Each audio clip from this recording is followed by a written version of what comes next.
नमस्कार दोस्तों, मैं आपका दोस्त रवि मोहन आपका स्वागत करता हूं कहानी और किरदार के इस नए अंक में। आज मैं आपको सुनाने जा रहा हूं कहानी नंबर 2 की आत्मा, जिसे लिखा है हरिशंकर परसाई जी ने। तो आइए शुरू करता हूं नंबर 2 की आत्मा।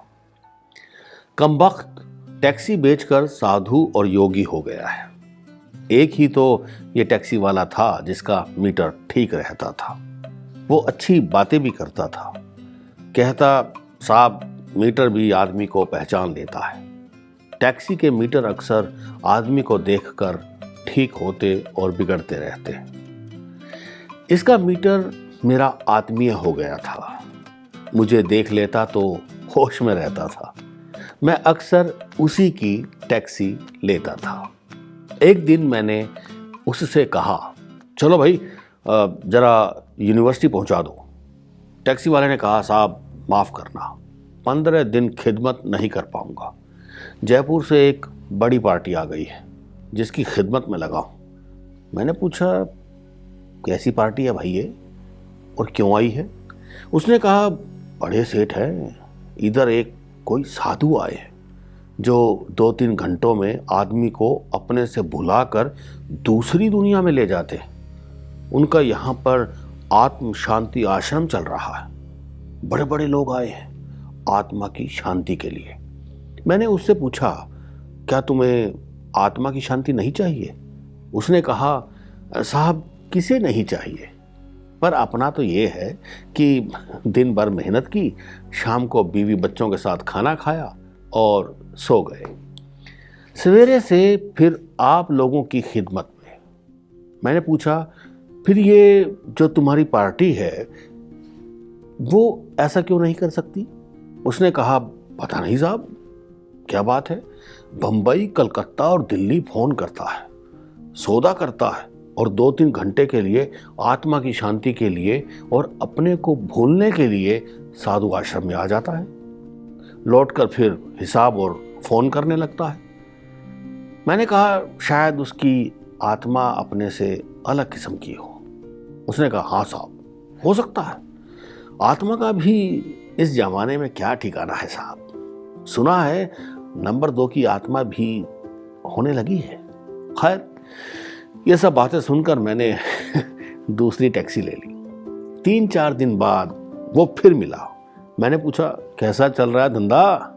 उसने कहा, साहब चांदी कट रही है।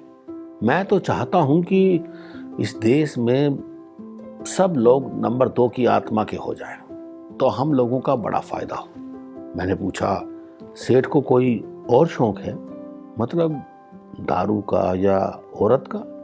उसने कहा, नहीं साहब, भला आदमी है, ना दारू ना औरत। रोज सवेरे पूजा करता है और किसी दंड फंद में नहीं है।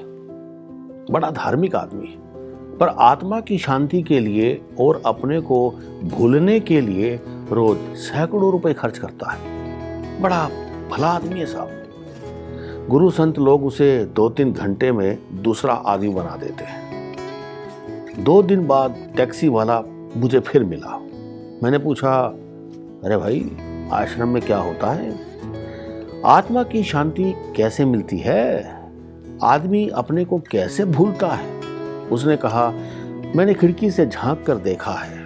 वो साधु घंटे भर तो भक्तों को आंखें बंद करके बैठने को कहता है, फिर कहता है, तुम नहीं हो, तुम कोई और हो, तुम्हारा कोई नाम नहीं, तुम राधे श्याम नहीं हो। बोलो राधे श्याम, तुम क्या राधे श्याम हो? मेरा सेठ कहता है, मैं राधे श्याम नहीं हूं, मैं कोई नहीं हूं। इसके बाद साहब ना जाने क्या जादू वो गुरु करता है कि लोग नाचने लगते हैं, बकने लगते हैं और यहां वहां लुढ़क जाते हैं। जब मैं सेठ को लेकर होटल पहुंचता हूं, मैं पूछता हूं, सेठ जी आपका नाम क्या है? तो ये कहते हैं, मेरा नाम राधे श्याम है। अब साहब 2-3 घंटे के लिए अपना नाम भूलने के लिए ये लोग इतना रुपया खर्च करते हैं और तपस्या करते हैं। ये भी अमीर आदमी का कोई शौक होगा साहब। हम गरीब लोग भी और तरीके से अपने को 2-3 घंटे भूल जाते हैं। आप जानते हैं, पर अपना काम सस्ते का है। मैंने उससे पूछा, तुम क्या आत्मा को जानते हो? वो कैसी होती है? तिकोण होती है या चौकोन होती है? उसने कहा, साहब हम ये सब कुछ नहीं जानते, ये बड़े आदमियों के चोचले हैं। हम तो दिन भर मेहनत करते हैं, रात को रोटी खाते हैं और सो जाते हैं, और सवेरे फिर से आप लोगों की खिदमत में हाजिर हो जाते हैं। आत्मा ठीक रहती है साहब।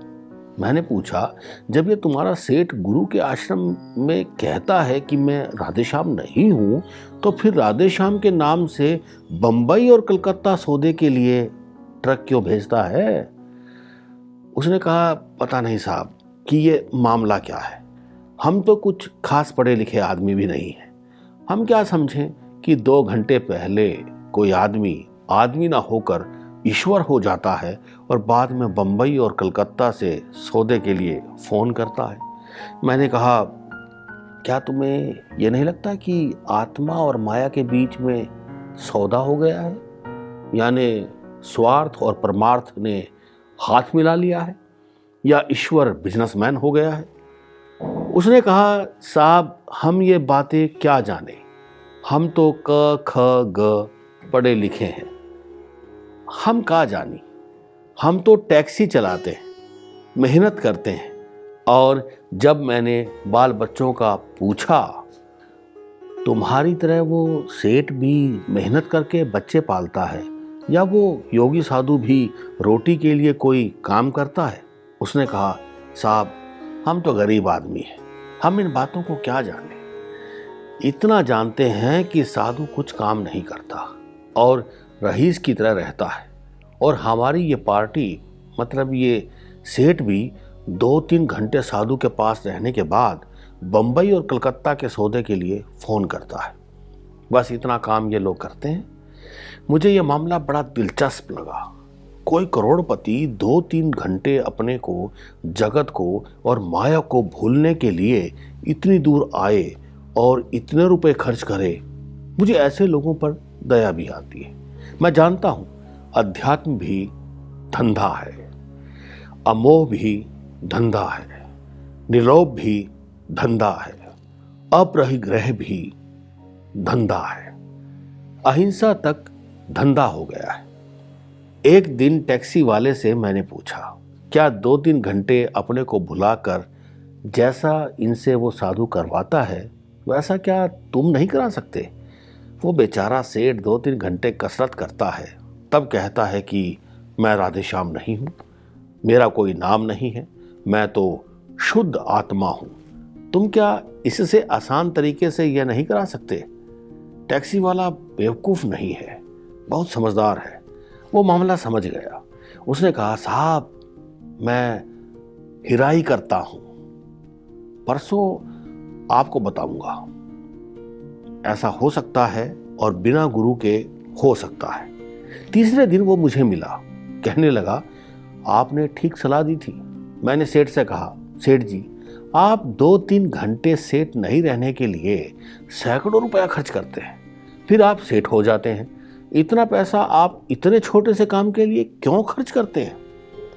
हमारे ऋषि मुनियों ने इस बात पर बहुत सोचा है और उन्होंने एक तत्व तैयार किया है जिसे आत्मविस्मृति रसायन कहते हैं। ये आध्यात्मिक तत्व है, इसे आप आजमा लीजिए। बड़ी मुश्किल से किसी योगी के पास वो मिलता है। इधर आपके 500 रुपये रोज लग रहे हैं। मैं कोशिश करूंगा कि ईश्वर की कृपा से आपको वो 50 रुपये में मिल जाए। सेठ ने कहा, यह मुझे मालूम नहीं था कि भारत में ऐसे ऐसे योगी पड़े हैं। तुम लाओ ऋषियों का वो तत्व। टैक्सी वाला बोला, साहब मैं 50 रुपये उनसे लेकर गया, 20 रुपये की दारू खरीदी और द्राक्षासव की शीशी में 5-6 पैक भरा, इत्र डाला, लौंग डाली, इलायची डाली। शीशी का लेबल निकाल कर उस पर लिखा आत्म विस्मृति तत्व, नीचे नाम लिखा मुनि आत्मज्ञानी। मैंने कहा, तुम बड़े होशियार आदमी हो। उसने कहा, साहब दुनिया होशियार है, इसमें जो होशियार ना हो वो तो मार डाला जाएगा ना। मेरी जिज्ञासा बढ़ी। मैंने कहा फिर क्या हुआ? उसने कहा मैंने सेठ को गिलास भरकर 2 पैक डालकर दिए और कहा परम पिता परमेश्वर का नाम लेकर इसे बिना सांस लिए पी जाइए। दारू सुगंधित और स्वादिष्ट थी। सेठ जी उसे पी गए। 15 मिनट बाद मैंने पूछा सेठ जी आत्मा कैसी है? वे बोले आत्मा आनंद में है। मैं तो अब आत्मा में ही रह गया। मैंने पूछा बिजनेस का कुछ ख्याल है? वे बोले कौन सा बिजनेस? मैं तो बिजनेस नहीं करता। मैंने उन्हें 1 पैक और दे दिया। 5 मिनट बाद पूछा सेठ जी क्या आप बंबई के सेठ राधेश्याम जी हैं? वे बोले बंबई में कोई सेठ राधेश्याम नहीं है। एक था पर अब नहीं है। मैंने पूछा माया मोह का क्या हाल चाल है? जवाब दिया ना माया ना मोह, हम शुद्ध आत्मा है। मैंने पूछा आपका नाम क्या है? उन्होंने कहा अब मैं हूं ही नहीं तो मेरा नाम क्या होगा? मैं तो बस ईश्वर हूं। और वो ठीक वही हरकत करने लगे जैसे गुरु के सामने करते थे। टैक्सी वाला बयान कर रहा था। सेठ बोले वो साला योगी हजारों रुपए खर्च करवाता है, 2-3 घंटे कसरत करवाता है। तुमने हमें 15 मिनट में मनुष्य से ईश्वर बना दिया। आज से तुम टैक्सी ड्राइवर नहीं मेरे गुरु हुए। हजारों रुपयों का काम तुमने 50 रुपयों में करवा दिया। मैंने पूछा कि फिर क्या हुआ? टैक्सी ड्राइवर बोला फिर यह हुआ कि सेठ ने अपना बस्ता खोला और नोटों के बंडल मेरे चरणों में रख दिए। मैंने कहा ये सब आप क्यों मुझे दे रहे हैं? मैं तो आपका सेवक हूं। सेठ ने कहा नहीं तुम मेरे गुरु हो। वो साला योगी गुरु हजारों रुपए लेकर भी हमारी आत्मा का हमसे साक्षात्कार नहीं करवा सकता, पर तुमने सिर्फ 50 रुपए में हमें ईश्वर बना दिया। कई दिनों बाद वो टैक्सी वाला मुझे मिला। उसने दाढ़ी बढ़ा ली थी और गेरुआ वस्त्र धारण किए थे। मैंने पूछा ये तुम्हें क्या हो गया भाई? क्या टैक्सी नहीं चलाते? क्या सन्यासी हो गए हो? उसने कहा नहीं साहब आपसे क्या छिपाऊं, अभी तो मैं टैक्सी ही चलाता हूं, पर अब मेरी टैक्सी यहां से सिर्फ परमात्मा के पास जाती है। सुना है उस गुरु का बिजनेस मेरे कारण ढीला हो गया है। देखिए साहब ये तो बिजनेस का मामला है। जहां तक टैक्सी जाएगी वहां तक का किराया मिलेगा। उस गुरु की टैक्सी आत्मा तक जाती थी, पर मेरी टैक्सी परमात्मा तक जाती है। आखिर दूर के मुसाफिर मेरे पास ही आएंगे ना, और मेरा चार्ज भी कितना कम है। मैंने पूछा अब आगे का क्या प्रोग्राम है? उसने कहा साहब बिजनेस जम गया है, पर एक बार अमेरिका हो आना चाहता हूं। अमेरिका हो आने से ईश्वर खुद ही पास सरक आता है, और ईश्वर पास सरक आए तो बिजनेस ही बिजनेस है। तो दोस्तों ये थी हरिशंकर परसाई जी द्वारा लिखित कहानी नंबर 2 की आत्मा। मैं अपनी पूरी टीम की तरफ से हरिशंकर परसाई जी का धन्यवाद करता हूं। मुझे आशा है कि आपको ये कहानी ज़रूर पसंद आई होगी। आपसे निवेदन है कि आप हमारे चैनल राजकला मंच को सब्सक्राइब जरूर करें और अपने सुझाव को कमेंट बॉक्स में ज़रूर लिखें। तो दोस्तों मिलते हैं कहानी और किरदार के अगले अंक में एक नई कहानी के साथ। धन्यवाद।